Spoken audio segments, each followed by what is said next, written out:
So the Philippines is going through a massive political corruption scandal right now and a massive national flooding crisis. And it's crazy. It seems like it took both of those at the same time for them to realize that rich people aren't that great. If you're like me and you had no idea what Iykyk is that kept popping up on your FYP, let's talk about what's going on in the Philippines right now. So since July, there's been massive flooding over there with over 25 people dead, hundreds of thousands more displaced, schools and offices, air travel all suspended. And what's come to light from all this is the catastrophic failure of the Philippines' flood control systems, which is weird because they've spent a lot of money on this, around 5 billion USD this year alone, but it doesn't seem to be working at all. So where did all that money go? Well, it turns out it's going right into the pockets of the politicians and their families. The whole thing is corrupt. Tons of flood control projects were found to be poorly documented or unfinished, and there's been huge outrage from the public. And that brings us to Iykyk. Her father is in construction and works with the National Flood Control Program, and her uncle's a politician, and she has been busy flexing her designer bags on social media while everyone else fights for safety. And she got dragged online so hard that she deactivated all her socials. And it's not just her. Many other children of these corrupt politicians have been dragged on social media for flaunting their lavish lifestyles while the rest of the country struggles to survive. All of this is a huge topic of discussion right now, and there's been no concrete plan set in place to deal with these corrupt politicians. So prayers up for the Philippines. I hope they're able to get through this flooding, and I hope they're able to do something about the years of corruption,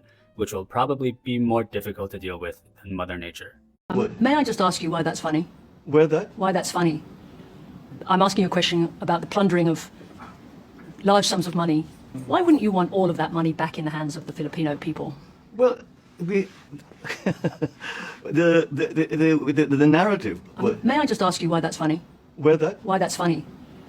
I'm asking you a question about the plundering of large sums of money from the Filipino people. I'm thinking that maintains, that idea maintains, because I take exception to many of the assertions. The cases were filed against me, my family, the estate, etc. And up to now, we have found the assertions that were made, we have shown to be untrue. Quite a lot of money. I think 5 billion was already recovered. I guess the question is just this: do you not want to see all the money that was taken returned to the people?